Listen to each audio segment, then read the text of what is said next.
Blog Talk Radio. You're listening live to an edition of ATL Prime Sports. Todd Corder here in Atlanta, along with my sidekick JJ on the other side of the ATL. Mark Mancini in Los Angeles, Wayne, our producer in Memphis. And we have a special guest today, Dave Cohen, the voice of the Georgia State Panthers, getting ready to talk some Georgia State spring football and talk about the baseball season for the Panthers. Dave, welcome to the show, and how was the spring game? I see there was an attendance of a little over 4,600, and it was quite an event. Yeah, it was actually a great crowd for a Friday night event down at Center Park Credit Union Stadium, which is the old Turner Field where the Atlanta Braves played. Great crowd, great weather that night, and, at the end of the day, no injuries. So I would call it a success at the end of the night. And I know that, head coach Sean Elliott was very pleased with what they were able to do. It was the first time they were able to really divide the roster. They held a draft earlier in the week after announcing their so-called blue-white scrimmage game team captains. And then they were able to hold a draft and actually play a four-quarter spring game, but at the end of the day, no injuries. So I would say that it was, pretty successful from there on out. I saw one of the highlights there was Dan Ellington, former player turned coach, actually, Dan Ellington, throwing a long touchdown pass to a former Georgia State lineman named John Ulrich, who actually played in the NFL through the 2019 season. And there was also nose guard Dante Wilson scoring on a 1-yard run. The long pass was disallowed, but Wilson's touchdown counted. Tell me a little bit about that, Dave. Well, yeah, Coach Elliott was kind of making it fun and interesting at various points, and not just for the players, but for the fans as well. And the player you mentioned, Ulrich John, he was a 7th-round pick of the Indianapolis Colts. I don't know, about 4 or 5 years ago. And he was there because prior to the game, they actually held an alumni flag football game. So a number of former players made it out and participated, which that in and of itself was really kind of cool. The program's only 11 seasons old, so the fact that they were able to get so many guys to come back and participate in the flag football game, and then most of them stuck around for the annual blue-white game. And, that's a big part of building a program step by step is, getting the buy-in from former players. And when former players who didn't play for the current head coach, Sean Elliott, come back, they come back because they have an affinity for the program and they have a buy-in to the program. These are the guys that laid the foundation along the way that the current players who are playing at the stadium and playing for Georgia State are walking on. So, again, a small part of building the program, when you can connect former players and current players, it's just really nice to see. But, Dan Ellington, who, of course, was the quarterback here for 2 seasons and led Georgia State to that historic win over Tennessee a couple of years ago. He's, one of the things that Sean Elliott did was, upon graduation, Dan was pretty upfront. He told us in one of our podcasts, he'd like to get into coaching and teaching. So rather than leave Georgia State, why not stay at Georgia State and learn from the coaches that you just finished playing for in your final 2 seasons? So anyway, at one point, Ulrich John was down in the end zone, and somebody tossed Dan a football, and, he fired it, 25, 30 yards downfield into the end zone, and Ulrich was able to catch it. And one of those feel-good moments amongst, again, the 4,500-plus that were there. And, again, a great opportunity to reconnect with former players in the program. You're listening to Dave Cohen live right here on ATL Prime Sports. Dave, good to have you back on. There was a new overtime rule implemented. Did you see Coach Elliott work on that new 2-point conversion and the second overtime rule or any scenario like that in spring football at all? And what are your thoughts on that new overtime rule? I'll be honest with you. We did not broadcast at all from the spring game. We did not do a radio broadcast, and we did not do anything on ESPN+. I think the coaching staff would rather not have the video out there. Although, as I always say, look, there's only 3 things you can do with a football. You can run with it, you can throw it, you can kick it. And college and pro teams have been playing long enough, and high school teams have been playing long enough. There's only so many things that you can do that's going to try to fool an opponent, but nonetheless. So I was there as a, casual observer sitting with, some other Georgia State alums and football fans. And so I will admit to you that I did not watch every single play like I would if we were actually broadcasting the game. But I don't know. I'm not one for rules changes, whether it's in football or what they've done in Major League Baseball now with the overtime rule starting a man at second base. I'm not really for any of that. Yeah, I'm kind of with you there. I like the NFL style of overtime because it implements all three phases of the game. I don't think this is going to change or in any way speed up the outcome of college football. I just think you might even actually have longer games because of it. But only time will tell. Well, Dave, I appreciate it. It's good to hear and glad to have you back. Yeah, to be honest with you, it's interesting. I don't think that a longer game in football would draw the ire that the length of games in baseball draw from fans. I just think fans don't, realize the amount of time that a football game is played, whether it's, time of the game is, 2 hours or 3 hours. It seems to be more of an issue in Major League Baseball than it is in football, and obviously your other sports are all, it hasn't really seemed to affect hockey and basketball. Although I don't like what hockey went to a number of years ago with the with the shootout. I'd much rather put 5 minutes on or just continue to play until someone scores and someone actually wins the game. But that's just me. I grew up as a child of the 70s and the 80s in sports, and I like to see it played as it was. I don't like rules changes like that, but that's just me. Dave, go ahead and talk about the quarterback situation in the spring game, and talk about each of the quarterbacks. They all had their positive moments. Well, they did, and for the first time, it's such a different situation than it was a year ago because, again, 2 years ago it was Dan Ellington's senior season, and his backup was a true freshman from the Birmingham, Alabama area, Cornelius Brown, and he had only played in 4 games in very limited action and had not really, shown a whole lot. And so there was a major question mark on what was going to happen with that position, undoubtedly the most important position on the field, some would say.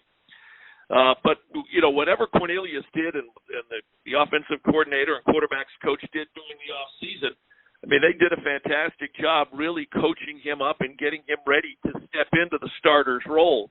And so what does he end up doing? Cornelius Brown ends up leading Georgia State in a COVID season where we had 3 games canceled. But to a 6-4 final record and a win over Western Kentucky in the Lending Tree Bowl, and really looked nothing like what he looked like in the 4 games that he appeared in the year prior. His backup was a true freshman from South Carolina, the Gatorade Player of the Year at his classification in South Carolina, Michele Colasurdo, who in that little story at one point early in the season or prior to the season had contracted COVID-19. And, the story was, and it broke nationally, that he was going to be out for the season. And then, I don't know, 2 or 3 or 4 weeks later, I'm at practice down at the stadium, and I see number 10 out in the field, and it's like, well, what's he doing out there? The virus passed through, and he tested negative, and he was back. So he turned out to be, the backup quarterback for Georgia State last year. Well, then, at some point during the season, as we have seen across college basketball and college football now, and it's interesting because I was reading a story in the Atlanta paper about Curt Flood the other day, because you now basically have free agency in college athletics, at least in basketball and football. But a kid 2 years ago, matter of fact, the week after the Georgia State win at Tennessee, Georgia State came back to Atlanta, and that next week they played the Furman Paladins out of the Southern Conference. Furman came in and really played Georgia State pretty well. I think the final was like 48-42 or something like that, if I can remember. It was a shootout. The starting quarterback for Furman in that ball game was a kid by the name of Darren Granger. Come to find out about it, early season last year, he decides to enter the transfer portal and transfers to Atlanta, to Georgia State. So now we've got Cornelius Brown, Michele Colasurdo, and Darren Granger battling it out for the starting quarterback spot. Right now, you would have to say that Cornelius Brown, the incumbent, is the starting quarterback going into fall practice. But you've got really two players in Colasurdo and Granger that, again, I can't speak for Coach Elliott and Brad Glenn, the offensive coordinator, but I would guess that they would both be extremely comfortable if they had to, for whatever reason, insert either one in at the position. So Georgia State went from having a big question mark post Dan Ellington to now not having a quarterback controversy, but really having a good situation when you got three really good, qualified, and somewhat experienced players that you could insert if need be. Hey, Dave, the offense returns 11 offensive starters, and on defense you return 9 from last year's 6-4 club, which you mentioned earlier in the podcast. They wanted to use the spring to build depth. There seems to be much more depth at the running back position. Talk a little bit about the depth at the running back position and about the potential overall with all these returning starters on this football team, because the future looks promising with the opening kickoff not far away, September 4th at home versus Army. Yeah, I'll be honest with you, Todd. This is the most experienced Georgia State football team that we will have had in the 12 seasons that they've been playing football. You mentioned the offensive line. All of those guys are back. Travis Glover, Shamarius Gilmore, Malik Sumter, Pat Bartlett, Jonathan Bass. They have been inserting guys in, across the line in order to utilize guys at various positions along the offensive line. Some of the newcomers, Mason Cook, Avery Reese, Luis Cristobal, just to name a few. You mentioned the running backs. I mean, in all honesty, and I'm not saying this just because, I work with the program, but, barring any injuries, the Panthers are loaded at running back. On my depth chart, I'm at 6 deep already, and that's not counting anybody who comes in, from the high school ranks. Some of the kids that'll be in June, to start summer workouts heading into the fall. Destin Coates is back, Tucker Gregg, the transfer from South Carolina, Jamias Williams, who transferred over initially as a DB. They would have used him either as a corner or safety. He's a running back. He's probably one of the fastest of the backs they've got. Dawson Hill has been in the program now for 2 or 3 years. And then a couple of young guys who really just started to get their feet wet this past year, Marcus Carroll and Makari Pruitt. So they're loaded at running back. They're loaded at tight end. They're loaded with depth at receiver without running through all the names. Special teams, you got Noel Ruiz, who was all Sun Belt. He decided to return. Just about everybody decided to come back for what we'll call their COVID year. So of 24 players that started last year, 22 of them are returning on a team that averaged 33 points a game. And on the defensive side, a defense that was 7th in FBS football, not the Sun Belt, but overall FBS with 35 sacks. So, again, the big question mark, now someone would look at that and say, okay, well, they're going to be in the running to win the Sun Belt Conference. Well, that may be. But they've got a very, very early test, as you mentioned. We open up with Army. Then they're on the road at North Carolina. Then they're at home with Charlotte. Then they're on the road at Auburn. And they open up Sun Belt Conference play at home against one of the top teams in the Sun Belt Conference, Appalachian State. So we'll see what happens when they come through that first 5-game gauntlet in the regular season as to where they are coming out of Game 5 when they play the Mountaineers. Knock on wood, the injury bug stays away, but it's football, so it'll rear its head at some point. But, again, as you look at both sides of the football, there's nary a position on here where there's not quality depth at every position, both offensively and defensively. Speaking of, we talked about offense and defense and now special teams. Michael Hayes had a really good night of punting the football, Dave, and he also proved himself as a field goal kicker. He booted, 3 of them, including, a 50-yarder that had plenty of distance. And as you know, special teams decide a lot of games in college football and especially in the Sun Belt. Yeah, well, he's been around here now for a couple of seasons. Again, Noel Ruiz deciding to return. I mean, Hayes will handle the punting. Ruiz will handle the kicking, barring anything out of the ordinary. Your snappers are good. The only thing that's open, your kick returners and your punt returners, even though, we know who some of those names will be.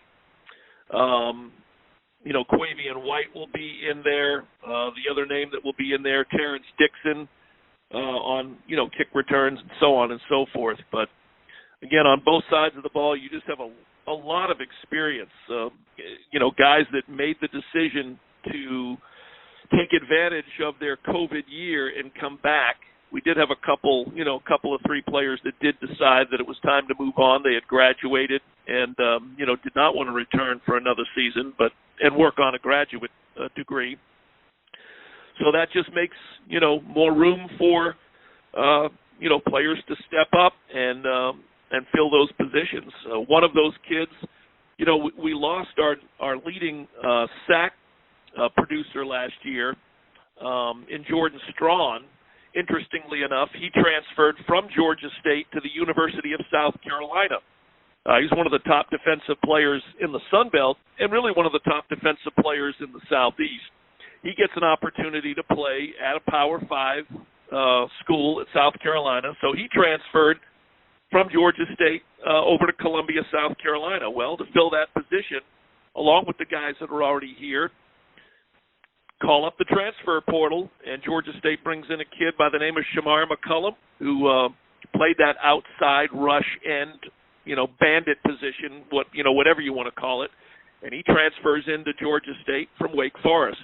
So we'll see how that goes. But Jordan was, someone that had really grown into the position coming out of the high school ranks and overcoming an injury and, really made a name for himself last year. Again, not just in the Sun Belt, but somewhat nationally because of the numbers that he was able to, to put together. And it gave him an opportunity now to see if he can replicate that at a Power 5 level against, can he do what he did against South Alabama? Can he do that against Alabama?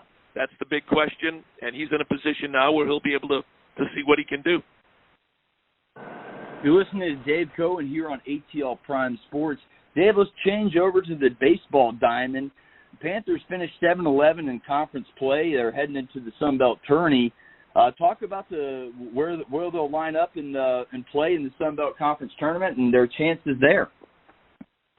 Well, JJ, that's still to be determined. They are in San Marcos, Texas this weekend. They play a doubleheader tonight, I believe, at starting at 5 o'clock Eastern time, and then they'll play one on Saturday, tomorrow.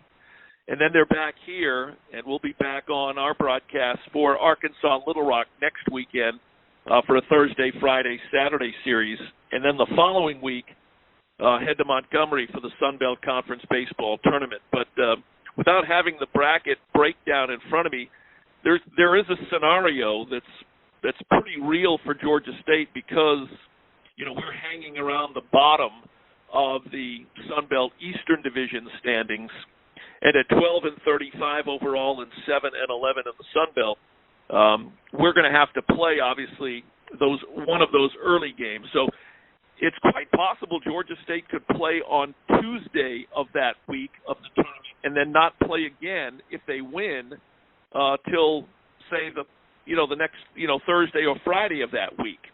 So it really is unknown at this point until these final 2 weekends of the regular season, are complete. But right now, when you look at the Sun Belt East, South Alabama with a 26-17 record sits atop that half of the division, and Georgia Southern is in second place, followed by Troy, Appalachian State, Georgia State, and then Coastal Carolina is last in the East. And then over in the West, you got UT Arlington at 23-25. See, the top team in the Sun Belt West overall doesn't even have a winning record. Louisiana Lafayette sits second, followed by Arkansas Little Rock, who, again, we'll see here in Atlanta next weekend. Texas State, Arkansas State, Louisiana Monroe rounding out the West. But there's no question Georgia State will play in one of those early games in a couple of weeks in Montgomery. They're going to play at the minor league baseball stadium where the Montgomery Biscuits play. So that in and of itself will be interesting. And I know Montgomery is excited about hosting the Sun Belt Conference baseball tournament. And we're looking forward to, getting over there and hopefully making a little bit of a run if possible. So we'll see. Yeah, Dave, the record is definitely very this evening for Georgia State. They, to be honest with you, we talked about it when we had on before. They played one of the toughest schedules in the country and definitely one of the toughest non-conference schedules with several ranked SEC opponents. So, they've got, 5 against Texas State. They play a doubleheader, today and tomorrow, and then they play one on Sunday.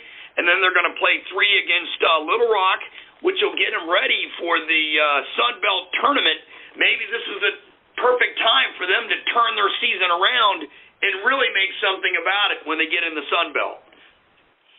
Well, keeping fingers crossed that that they'll be able to turn it around. You're right about that, and yeah, we did talk about that on one of the previous times I was on with you guys. That 12-35 record could very well be a 20-win season if they had scheduled like they would normally schedule in a non-COVID season. And, Brad Stromdahl has told us on our pregame shows, look, heading into the 21 college baseball season, after playing only 16 games last year before the season got cut, they wanted to make sure that they were going to be able to play as close to the 56-game schedule as they could. And with the testing protocol amongst SEC and ACC schools in those facilities, the chances were very, very good that no games would be canceled. And sure enough, that's pretty much what happened. I mean, they went right through. We started out with West Virginia in Atlanta and split with them and throw in home and home with Georgia Tech in Georgia. They beat Georgia Tech over at Russ Chandler Stadium, back in late February, 10-1. But they did take their lumps on the road at Tennessee. They beat Vanderbilt when one of those 4 games up in Nashville when Vanderbilt was ranked second in the country. But that long road trip went through Kentucky, and it went through the University of Tennessee, and it went through University of Florida, and it went through Clemson, South Carolina. And as I mentioned, home and home with Georgia.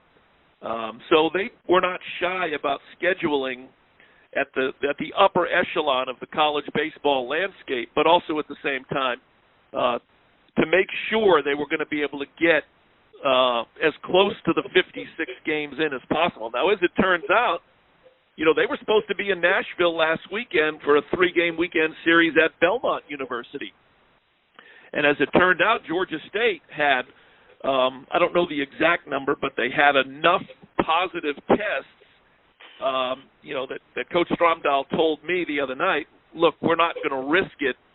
We're not going to risk our Texas State and our Little Rock series by going to Nashville if we're not, if we have positive tests. So, Georgia State and Belmont agreed to not play. Georgia State stayed here, did not play last weekend.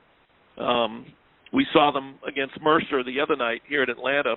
And, again, they're at Texas State now. But so they won't play the exact 56 number, but it'll be between 50 and 53, depending on what happens, again, this weekend and next weekend. But the idea was to get as many games in as possible. And to do that, they thought the best way was to play the upper echelon in the Southeast in college baseball. And that's what they did. And so the record reflects the level of competition that they played, but that will not be the case next season. I can promise you that. They'll play the Georgia Techs and the Georgias, and there may be a series against another SEC program, but it won't be to the extent and to the level that it was this year.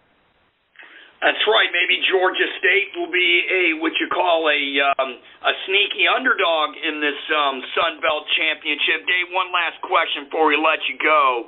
Talk about the play of Josh Smith and Will Mize hitting for pretty good averages, getting on base, and playing some good defense, some really bright spots on this Georgia State baseball team.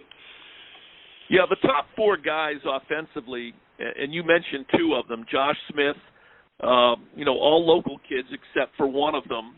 Josh came out of College Park, came out of North Springs High School, hitting .305, 6 home runs, 23 RBIs. Will Mize is a Gwinnett County kid, has been solid at shortstop. Josh, I should say, has been pretty solid in that left field spot for Georgia State. Mize with 5 home runs, 21 RBIs. Also want to mention the Iron Man of Georgia State football. I think the other night when we did that Mercer broadcast, that was his 116th consecutive start since arriving at Georgia State. And I'm talking about Griffin Chaney, who's out of Northview High School up here in Johns Creek. He's hitting .276, 4 home runs, 16 RBIs. And the only, amongst those top four, Elian Morejo, who switches between, in the last couple of games I've seen him, he's been catcher, he's been DH, and he's actually been out right field. He leads Georgia State with 7 home runs and 29 RBIs while hitting .240. But the number that I would give you, well, the two numbers that I would give you, is that Georgia State is 11th in the Sun Belt in overall team batting. And if you look at number of runs scored, the other 11 schools in the Sun Belt have all scored 200 or more runs. Georgia State is, right now, that number is 196. I know that's only 4 from 200, but the run production has not been, across the board what it would normally be. And again, going back to what we were just talking about, they have faced some of the top pitching in the Southeast playing the level of that schedule. So I'm going to assume that the number of runs scored would be a little higher if the schedule wasn't quite to the max level that it was this season. But they have had trouble scoring runs, at times, and that number reflects, again, the schedule that they've played. I don't expect that to be the same situation when we get to the 2022 college baseball season next year, but they have the ability to do it. We've seen it at times in Sun Belt Conference play. In Sun Belt Conference play, not so much when they were playing, the various ACC and SEC schools, but we'll see what they do when they, play these next two series and then get ready to go down to Montgomery and play in the Sun Belt Conference tournament. And it's not just the hitting. Georgia State has a relatively young pitching staff, and, somebody is going to have to step up. Guys like Ryan Watson, Cameron Jones, Chad Treadway, Trey Horton, more than one of those guys are going to have to step up and really, really pitch well if they're going to make any noise by the time they get to the Sun Belt tournament. Dave, it's been a pleasure as always. We got less than 2 minutes left in the show. Really want to thank you for coming on and all your contributions to ATL Prime Sports. You really do a fantastic job with the football, basketball, and baseball program, the way you cover it for Georgia State, the way you present it on the air, and we thank you for coming on, and we look forward to having you on in the future. Always appreciate it. Always good to talk to you guys, and I appreciate you having me on. Oh, thanks a lot, Dave. You have a great weekend. It's Dave Cohen, the voice of the Georgia State Panthers. We have less than a minute here on the ATL Prime Sports broadcast live here on Blog Talk Radio. Todd Corder here in Atlanta, JJ on the other side of the ATL, Mark Mancini in Los Angeles, and our producer, Wayne, in Memphis. Guys, I really enjoyed the show today. JJ, the bottom line, we got about 30 seconds left, is, Georgia State, the Georgia State football program has a lot of promise in the future, and this baseball team may be a sleeper on the Sun Belt Conference Championship despite its record. Yeah, you got that right. Very interesting, fun spring game for the Panthers, and you mentioned the schedule could be equal sleeper for the Georgia State Panthers in Sun Belt baseball. Well, there's no doubt about it. All right, guys, that's the end of our show. We'll be on here Blog Talk Radio live at 1 p.m. Eastern Standard Time next Friday. Everybody have a great weekend, and we'll talk to you next week. Get you one.